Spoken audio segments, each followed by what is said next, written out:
So, welcome back to the podcast. So, today I have Courtney Boyer on the podcast. She's a relationship coach and author of Not Tonight, Honey and Opened. She has been featured in publications including the New York Post, Parents, CNBC, the Huffington Post, and Cosmopolitan. And Courtney helps women deconstruct purity culture, patriarchy, and performative perfectionism so they can reclaim their power, embody emotional sovereignty, and build wildly authentic lives rooted in trust, pleasure, and unapologetic truth. Courtney is a polyamorous mother of three, happily married to a monogamous man. And this is Courtney's second time on the podcast. She was on way back, I think, like episode 16. She was talking about sexuality in midlife. And since then, she's written her new book, and I've invited her here to talk about that. So, welcome back to the podcast, Courtney. Thanks, Debbie. I'm so excited to be here. Fantastic. So, I'm going to get right into it, into the book that you've written. And if you could just give us like an introduction to what it's about and why you even wrote it. Yeah. So originally, I wanted to share what my journey was like going from a monogamous marriage of 17 years to suddenly asking my husband at our anniversary dinner to open it. And a lot of it was about what those relationships were like, how my relationship with my husband transformed. And then as I was going through it, I realized how much of my behavior and my programming was so embedded in purity culture. So I grew up in the evangelical Christian church, which is predominantly known for this concept of purity culture. I'm not sure if you're familiar with it or your listeners are. I can briefly explain it if you'd like. Sure, maybe briefly, just let us know Okay. what that is, because I'm not super familiar with it, and I'm probably not the only one. Okay, perfect. So it is this idea that you are to stay pure until you get married, and pure meaning no sexual relationships. Pretty much anything below the waist is considered danger zone. Girls are often given what are called purity rings around their 16th birthday by their fathers. You're asked to sign a purity pledge that you won't have sex before you get married. And then when you do get married, it's seen as your father handing over you to your husband. And now he owns your body and protects your body. And it's there are varying degrees. There are some who give their purity ring to their husbands, like their fathers give their daughters purity rings to their now husbands. I mean, it can be wild. I didn't get an actual purity ring. My dad never took me shopping, but I did sign a purity pledge and went to a Christian school and was expected to abstain from sex before marriage. Wow. Okay. So that is relatively different for Yep. me anyways Mhm. to hear that. So it is, did it feel extreme, but obviously not to you, I guess. This was just a normal part of your upbringing and what you were expected to do, and I guess you just understood this was the way it was going to be. Yeah, I went to church 3 times a week. I went to a Pentecostal church, so that tends to be more of the charismatic, conservative branch of Christianity. I went to a Christian school and we had a dress code. So, like the tank top that I'm wearing now, I wouldn't be allowed to wear back then. You basically couldn't show your shoulders. You couldn't show with like 3 inches above your knee. When we had swimming in like PE, we like girls couldn't wear one or two pieces. They had to wear a one piece and a t-shirt over it, but boys could wear just their swim shorts and they could wear whatever they want, like shirts or no shirts on top. So there was a lot of emphasis on women being modest because men just can't control themselves. And so it was our job to be the sexual gatekeepers, which is what I talk about a little bit in my first book, Not Tonight, Honey, of like why a lot of women have a hard time, especially those who grew up in purity culture like myself, switching into sex is bad, sex is bad. Oh, we flipped the switch, we're married, now sex is great. And I don't have any body shame and I don't have any guilt and whatnot. So yeah, it was normal Wow. because all my friends went through that. But then also I knew like I played on competitive soccer and with like public school girls and they didn't have these experiences. So I knew that there was like a there was, but we were also told like not to be of the world and like, you know, non-Christians are going to try to get you to compromise your values. And so I was also very untrusting of people outside the church. Okay. Wow. So, I mean, you've come a long way since then. Like things Right, have I know. transformed a lot.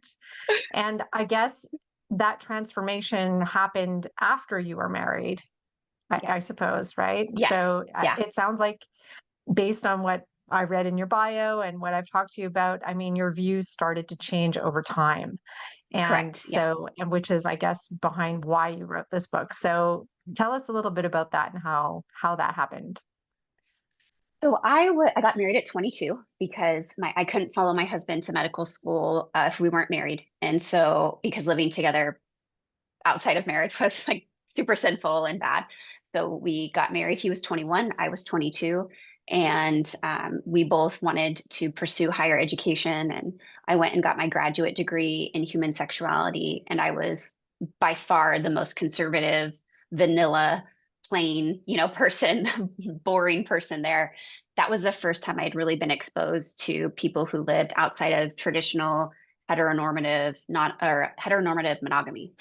And so some of my classmates were transgender, bisexual, pan, in thruples, non-monogamous. And it was a whole new world for me. And at the time didn't find myself drawn to that type of lifestyle or those identities, but I was exposed to it and knew that in my line of work that I might encounter clients who identify and outside of the quote norm.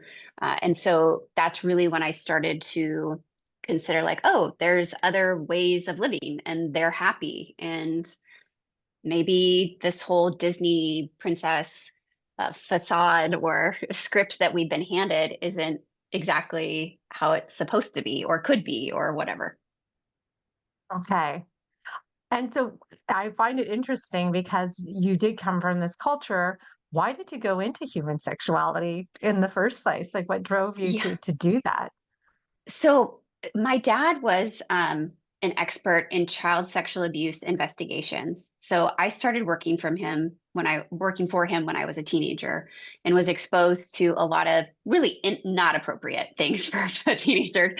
But Mm. I started to see this world of how sex is abused and used to hurt people, and I didn't see the church talking about that. I didn't see anybody talking about like what an amazing gift it is from God and how pleasurable it is. And all the messages that I've got in church and school was sex is bad, don't do it. Wait till you're married. Wait till you're married. And that was it. And the older I got, I was like, I need to be part of the solution. Like I need to go and study and come back and bring the gospel of how great sex can be within God's, ordained whatever. And so that's really what led me to study sex. I was like, sorry, mom and dad, I'm not going to go to law school. I'm going to go study sex. Okay. So, Yeah. okay, so that was a big switch, but it makes sense because that is what you were exposed to. So it was something you Yeah. had questions about, obviously. And so Yes. I guess at that age, you started questioning things and wondering, like, what is this all about? So, and then as you went through school and you finished, so then you started your practice and then I know you have three kids. Mhm. What happened over time? Yeah, so when we got married, I did everything that the church asked me to do. I had waited to I had only had one sexual partner, which was my husband. I had gone to church faithfully. I tithed. I went to graduate school like I was a mom. Like I did check, check, check all the boxes, right? I followed the script that they handed it to me. And I didn't have the mind-blowing, amazing sex that I was promised. I wasn't given this husband that adored me and all he wanted to do was touch me and have sex with me. Like he was busy studying all the time. He was in clinic, he was taking tests, he was working at the hospital for 16 hours a day, and didn't honestly even see me. And it felt like I had been fed a lie. And so instead of at first investigating the messaging, I went in and started to, okay, I need to be thinner. I need to be prettier. I need to be more energetic. I need to be sexy. Like I need to be smarter. I thought that there was something wrong with me. Then my husband would find me desirous, and then we would have this amazing thing that everybody said that I would have.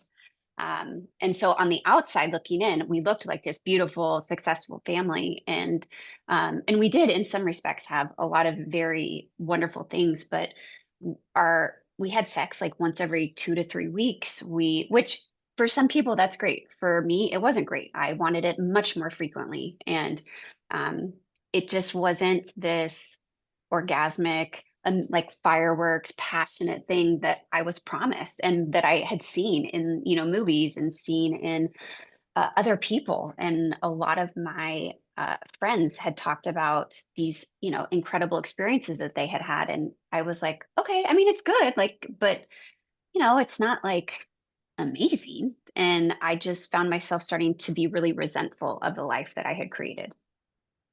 Wow. Okay. Okay. So it started like it sounds like there was a resentment that was building up. I guess it sounds also like your husband was probably really busy and tired and Yeah, couldn't fulfill what you wanted.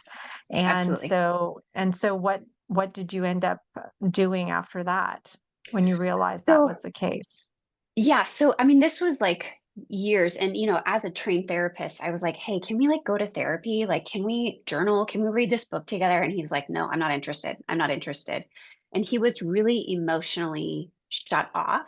So the things that made him a phenomenal doctor didn't make him a great husband, didn't make him a great partner. And it was hard to connect with him other than logistics, other than like some friendship, some stuff. He's a great dad.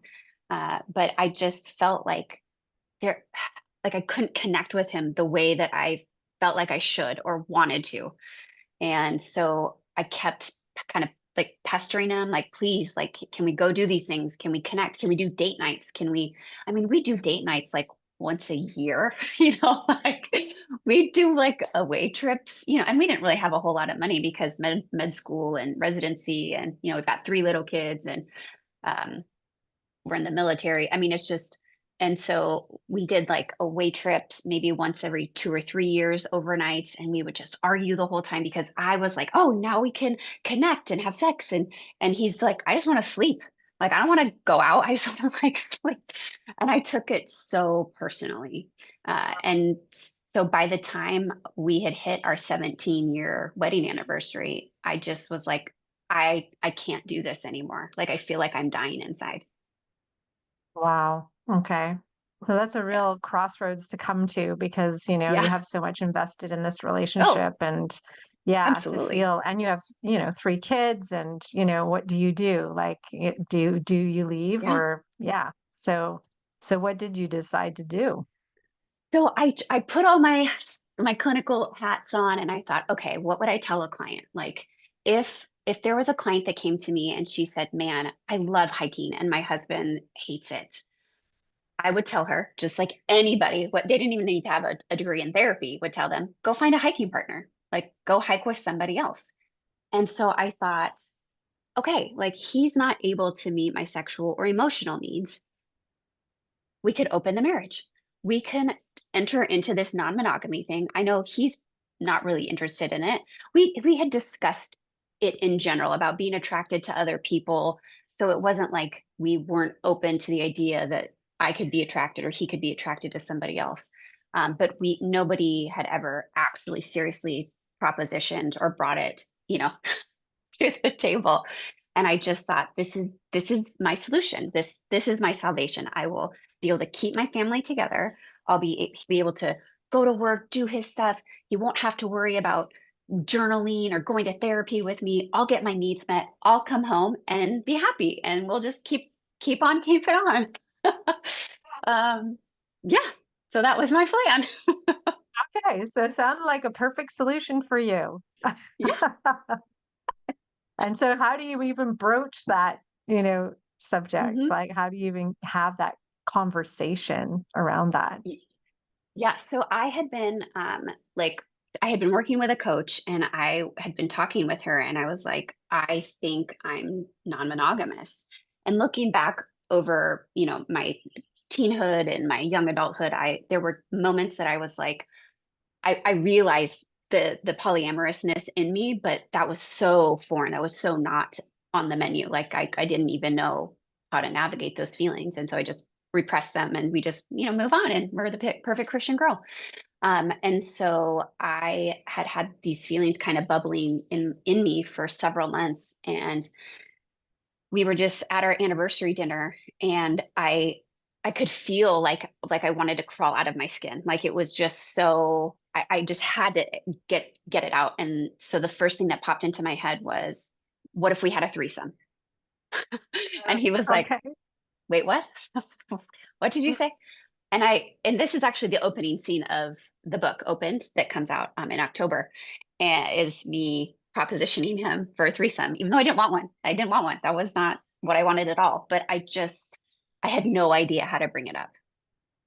No. Okay. So that's how it came out. Yes. Yeah, but I mean, like, definitely this is something inside you, and I know you're not alone. Yeah. I've talked to others who have been in the who feel these things, who have Yeah. a desire to be with others, not necessarily to leave their marriage to do that either. Right. It's not even to be dishonest or anything about it. Mm. It's actually to include it as part of their relationship. So yeah, so you went from propositioning a threesome to then I guess you didn't accept that idea. So where did you go next? Yeah. So there was a lot of shame that he threw at me. He was like, "What's wrong with you? Why would you ask that?" And I couldn't go back at that point. I just said, I could we please talk about the idea of non-monogamy or opening our marriage? And he was like, I'm not interested in that. I don't want to do that. And I don't ever see myself supporting something like that. And I just said, well, could you just be open to learning more about it? And so we spent the next 6 months, I would send him podcasts, YouTube interviews, articles from the New York Times, like anything that I could get my hands on, I would send it to him. And he would send it back and be like, no, or this doesn't make sense, or no. Um, but our marriage wasn't getting better. Like, in fact, it felt like it was getting more strained the more that I tried to advocate for myself and really not back down, until finally he just said, you know what? I don't care. Fine. Do what you're going to do. And that was my green lights that I needed. And that's really when I started to ethically, in my idea, ethically explore non monogamy. Okay, wow. Okay. So yeah, I mean, it happens over time, right? This wasn't a one discussion thing. No. And like you said, there was a lot of shame. And I imagine you had to work through that shame as well, right? It was thrown at you. I don't know if you probably already felt some before you even approached Oh, yeah. him. So have you been able to work through that part of it for yourself, through the shame part? Yeah, absolutely. One of the things, so I continue, like, I'm a big believer, like you're a coach, like in personal development and just really understanding myself. So one, I can be better for myself and my family, but also my clients.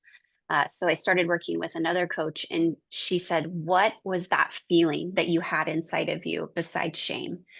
And the word that came up was disgrace. Like, I felt like Mhm. such a disgrace for even wanting something like this. Because again, on the outside, I'm a doctor's wife. I have my own, I'm intelligent, I'm successful. We've got three beautiful, healthy kids. We live in Europe. Like, like, why can't you just be happy with what you have? Why do you have to like want more? Why can't you just be satisfied like the rest of us who are unhappy, and just pretending like everything's fine? And I just couldn't let it go, even though I felt so much. I felt like a disgrace. Yeah. Wow, wow, but it was something so strong within you that you Yeah. just kept going even though those feelings were there, it Yeah. was that important to you. Yeah, Yeah. I appreciate that because that's what it is, right? We just can't sometimes we just can't deny parts of what we Yeah. really need to complete ourselves or to feel fulfilled. Yeah. And yeah, we have to go through the shame, other people shaming us for it, and our Yeah. own shame, our own feeling of disgrace, like you said. That's a really good word, and that's a really hard Yeah. word to like get over.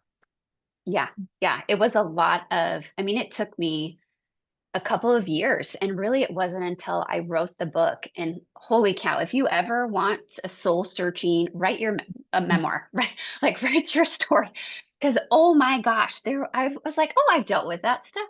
And then I write about it, and my editor and my coach are like, "Oh, no, go hard, go deeper, go deep. What? Nope, we need more emotion." And it was just like it was such a healing journey for me to look at those words and be like, "You're such a disgrace. Like, what's wrong with you? What is wrong with me?" Like that. Those are words I say, the questions I ask myself a lot in the book because I felt like there was something wrong with me if I was willing to blow up my life for just being with other men, is what a lot of people will Mhm. say to me. Yeah. Yeah. Yeah. But it's a connection that you needed, that you needed, and it was so strong inside of you. So Yeah. you had the courage Yeah. to actually speak it, which is amazing to me, and I'm sure to others. I mean, but I understand it. I completely Yeah. understand that kind of feeling inside of you that, like you said, your skin was crawling. You had to like, Yeah. it has to come out of me. Like I Yeah. can't Yeah. contain this. So I Yeah. really appreciate that. So you wrote this book, which sounds like it was quite difficult but cathartic for maybe like a Yes. lot of Yeah. healing happened through the book. How was it writing the book for your partner? Like how did he feel about it? So, all open marriages run differently. And so the way that ours is that my husband is very supportive, but he doesn't want to know what I do sexually with other men. Like that is like a Mhm. boundary. So something I guess the equivalent is you could call is that we practice what's called parallel polyamory. So my husband is still monogamous, but I basically, well, I don't right now because I only have my husband. I don't have another partner. But essentially, if I do have another partner, they're two parallel relationships. Like they don't overlap. Everybody knows about each other. It's not a don't ask, don't tell. Like, how's your husband? How's your boyfriend? How are the kids? Like people know about each other, but he doesn't get off and knowing about things. It's some spouses do, totally fine, no judgment. I'm trying to remember what your question was. How did he read the book? Okay, so he read the first draft of the book, and it's morphed quite a bit since then, but that was the first time I was like, it's gonna be a little graphic. Like, are you sure you're ready to read this? There's some spicy scenes in there. And he was like, yeah, no, I can do it. Um, and he had tears in his eyes when he finished the book because he was so proud of me being so vulnerable and sharing my story, our story, and just how far I had come. And he was like, I'm so proud of you. So it Wow. really is, I mean, it is such an example of the transformative power that love is. Wow. Yeah. I That is amazing. That is Yeah. amazing. I think for anybody that's listening that is afraid to talk about anything with their partner, I mean, it can bring you closer, can bring, Yeah. actually showing your heart is a really hard thing to do. Showing who you are Yeah. is a really hard thing to do. But when you do, the support can be there. Yes, it's risky. Yeah, for sure Yes, it's it is. risky. For sure it was risky to have him read the book, but the connection that came from it is so amazing, and that's Yeah. beautiful. So thank you Thank for you. sharing that. And Oh, yeah, if we're talking about the book, I highly suggest you all read the book. Me too. I haven't read it yet, but I'm looking forward to it coming out and I'm going to oh, read it yay. too.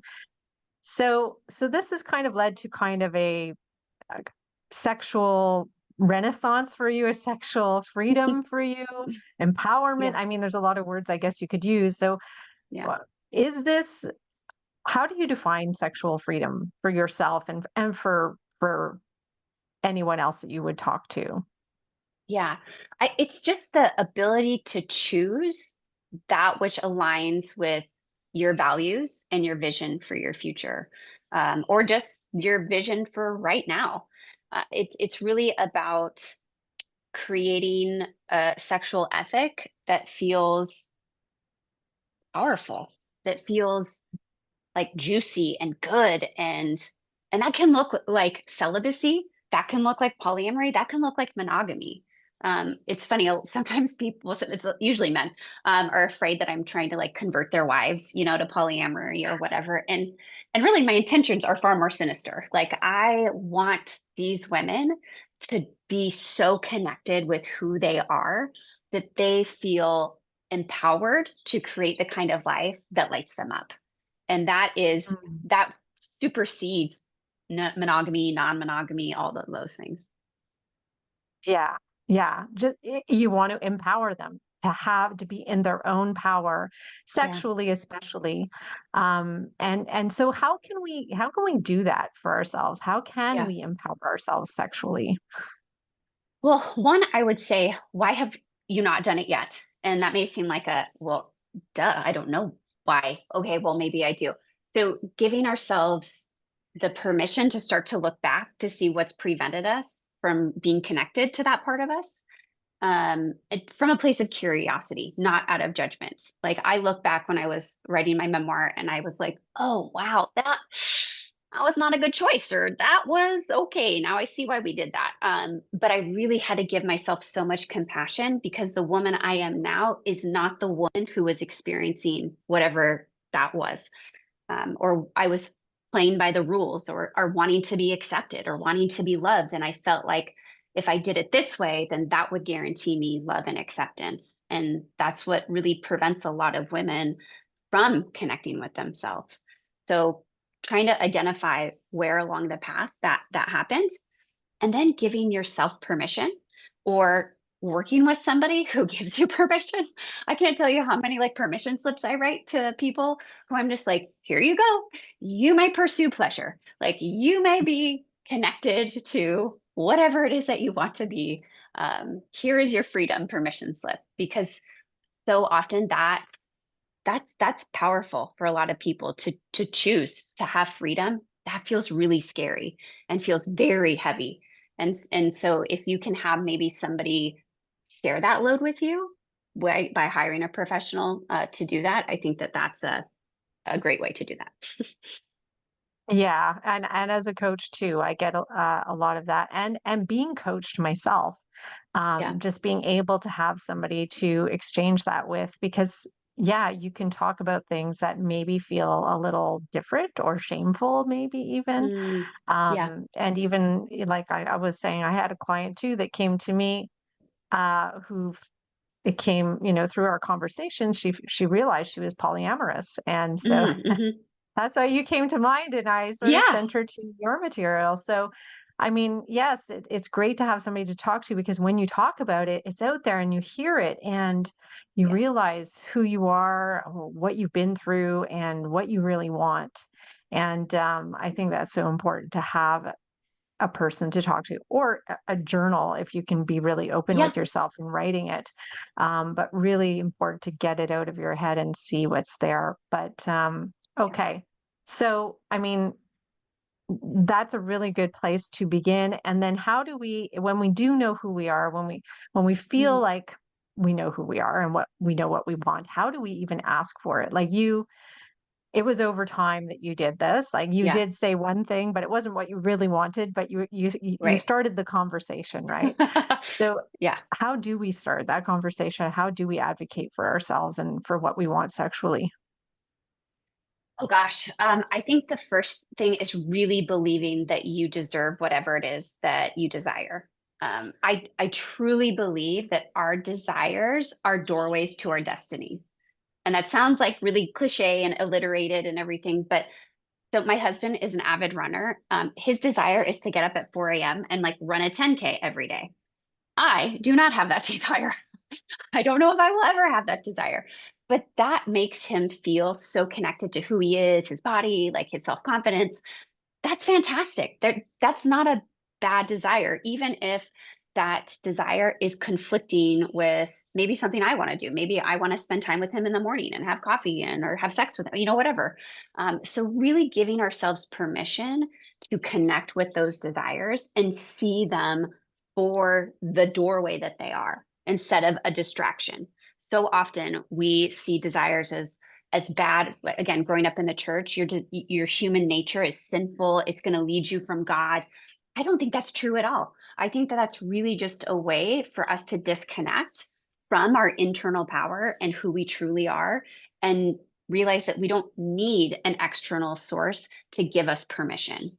And that's something that took me many years to deconstruct and let go of is I get to decide for me based on what these desires, what these passions, what these things are taking me to. So, how do you start to begin that conversation is by doing the deep work in yourself first and knowing what it is that you want. I was too scared. Well, I think part of it was I didn't know what I fully wanted because I was scared that it would never even happen anyways. Or what's the point of dreaming that big because there's no way he's going to get on board with like where we're at over here. So let's just play small. Let's just get the breadcrumb. Let's get the cheese nibble thing. And then just, okay, that's good enough. That's good enough. But I think that when we really start to be like, no, the universe, if that's what it's saying, like, this is what your desire is. And it's not from a place of ego, right? You're not doing it because you're like, then everybody's going to love me. And, like everybody's going to want to be me or hire me or make all this money. If it's truly from a place of alignment, dream big. Oh, I love that. I love when you said desire is the doorway. I think you said desire is the Yeah. doorway to your destiny. Yeah. I think that's so important because, like you said, maybe through religion or whatever means, we're taught to not trust our desires, that they'll lead us astray. Mhm. But they're so human. I mean, we have these desires within us. That is a normal human thing to have desires. Yeah. And what shuts them down are the human constructs. So Yes. you shouldn't have these. The rules say you shouldn't be Yeah. thinking these things, right? Exactly. But Yeah. those are just made up rules, whereas desires Made up. are not made up. They come, like you said, they're from the universe, they're from somewhere, and they just Yeah. show up for you if they're really not ego related. So we have to respect that. I think we have to Yeah. understand that that is the divine thing here that Yeah. we are probably supposed to be following. And if we do get Absolutely. that message, we've got to listen to it. And I think Yeah. that message that you just gave is so important, because we push down our desires and we just Oh, live the life yeah. like by the rules, the way you're supposed to. It should Yeah. look this way, it should be this way, but it doesn't feel inside you aligned at all. Then Yeah. you have to start questioning what is going on here. And I think, yeah, what you said, just like really getting deep with yourself and really understanding yourself is where to go. Well, And and then, who benefits from me not tuning into my desires? Who benefits mm, from me not fully showing up as my authentic self? I started to ask myself that question, like, who benefits, Courtney, from you not having confidence to speak your truth? I was like, oh, well, the patriarchy. Because like I'm this, meek little woman who's just following the rules and standing behind my husband and supporting him and doing all those things.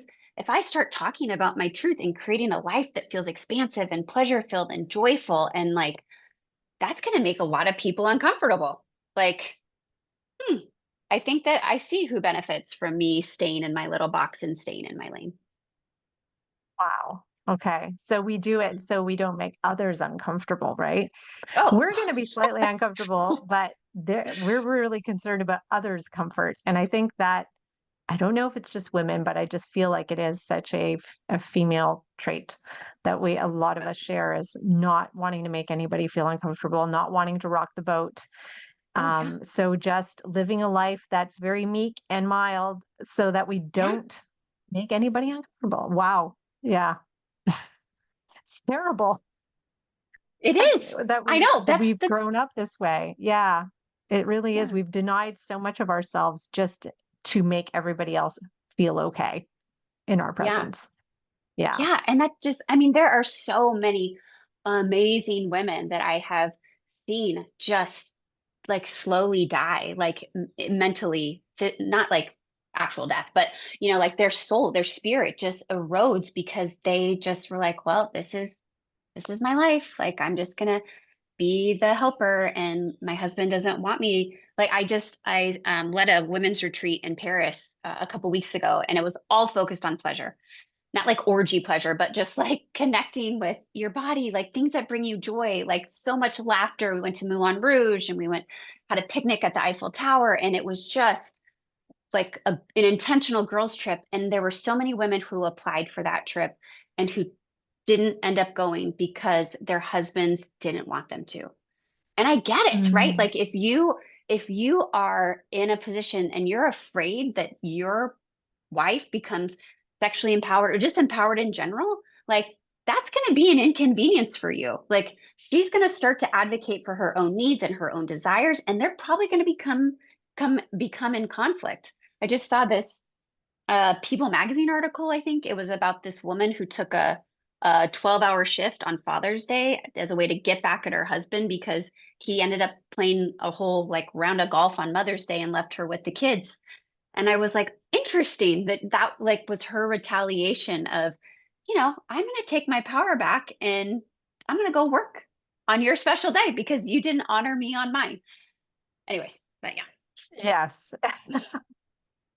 It is an interesting way to retaliate, but not Yeah. yeah, not thinking about herself at all, only Yeah. thinking about how can I get back at him. That's very different, right?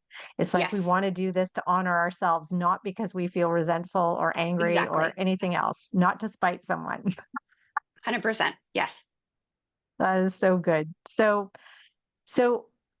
we're talking about being sexually empowered and how it can be a little bit maybe scary for your partner, but how can Yeah. it actually strengthen your relationship with your partner? How can this be a good thing for them? Oh, gosh. I think one of the things that a lot of women are taught is that like men don't like sexually vocal, like sexually advocating women. Like they want the passive, they want to be the submissive. Women are supposed to be this receiver, submissive role and not be sexually experienced. So not, tell the man how to do things and whatnot. And what I have found is that actually a lot of men love a sexually empowered woman. They love being told Yes. what to do. They love being told, like talking about it with their partner. They like texting about it with their partner. They like daydreaming about it. Like there are so many fun ways that when women step into their femininity, and I'm not even talking about like taking like a BDSM dominant role, but just being able to advocate for your needs and say, I really like it when you do this. Oh my gosh, it feels so good when you do this. I've always been interested in trying this. What do you think about that? And having some playfulness, and we just take sex so seriously. And it's not that it's not meaningful, but when you're in a long-term committed relationship, like make sex fun again. Like play, Yeah. be curious. And one of the ways to do that is to advocate and be that sexually empowered woman that your partner really wants. Yeah. Yeah. And I would agree with you. I think a lot of men do like a woman to say what she wants and Yes. and he wants to know that he is doing a good job. So it helps to give good feedback.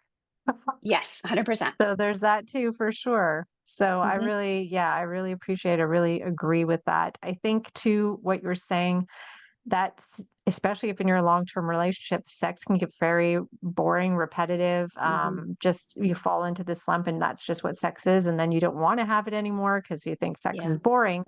But Yeah. really it is up to us. Like I think Hmm. sometimes we leave it to him or to your partner. But Yeah. sex is really up to us and we can Yeah. decide if it is boring, what then do you want? Do you want more Exactly. Yeah. exciting sex or you don't want sex at all? Like you have to decide what is it that you want. Yeah. So And that's I a think scary that's question for a lot of women. What do you want?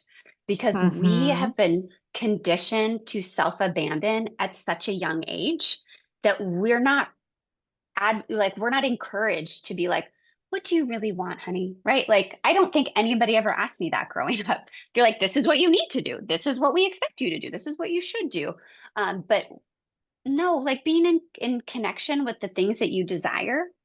No, that's not on the top of most women's lists. So I get why that feels really overwhelming at first to be like, how do I communicate if I don't even know what I want? Yeah. Yeah, exactly. Yeah, so that is the place to start, I guess, is just Yeah. exploring what do I want? And like you said, either with somebody else or writing about it, but just exploring what is it I want, I think is the best thing. And that will lead you to the empowerment and sharing it with your partner is probably a very positive thing. And they will probably very much appreciate that you know what you want. Yes, So absolutely. I love this conversation. I would stay here with you for a little while longer if I could, but I do need to wrap it up. No But worries.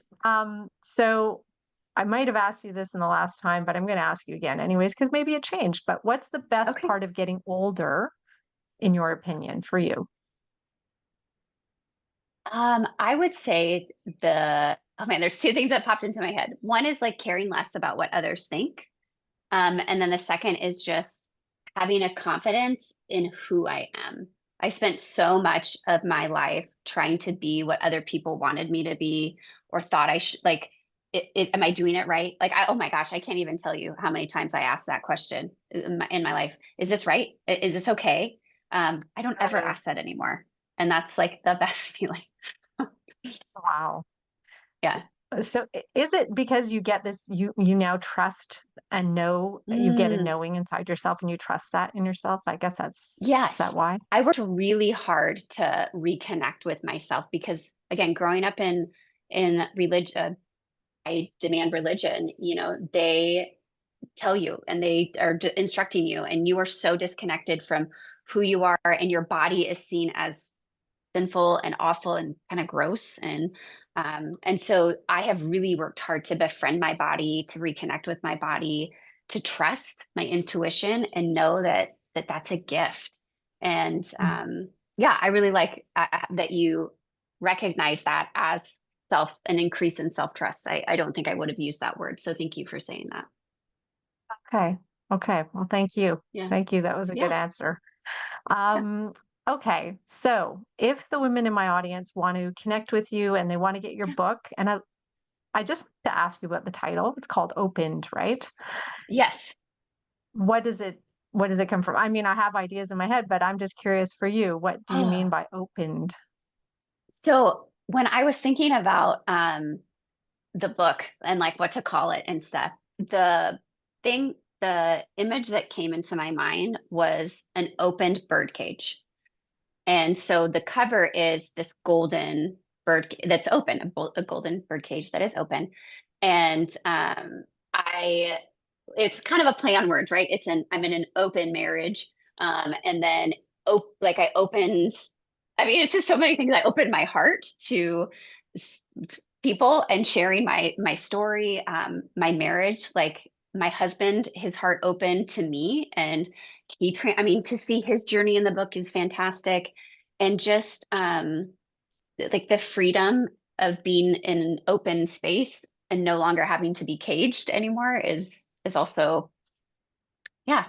I hadn't You're the first person to ask me the actual title of it because most people just kind of assume, oh, because you're in an open marriage. But um, yeah, those are the reasons why.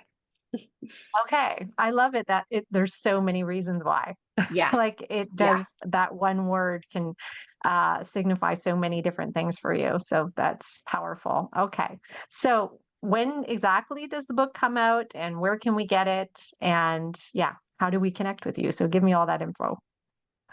So the book comes out October 28th in 2025. You can get it from me directly on my website at courtneyboyercoaching.com, Courtney with a C. You can follow me on social media, TikTok, Instagram, LinkedIn at Courtney Boyer Coaching. It'll also be on like Amazon and some other like smaller bookstores online. I'm happy to personally mail you an autographed copy if the readers want to buy that from me directly, so they can message me or just buy it on my website. There'll be a link there too. So lots of different ways, and there'll be an audio Oh, version as well. So it'll be on Audible as well. oh, I love that. I do like to consume my books on Audible. Yes, Half of they the are books it. I consume are on Audible, so I love that. Same. Yes. Fantastic. Okay. So thank you so much for being so open to being on this podcast You're welcome. today, for sharing all that you did. I mean, it's very much appreciated, and I do encourage everybody to go out and get your book, and I'm looking forward to reading it too. Thank you, Oh, thank Courtney. you. Thank you, Debbie.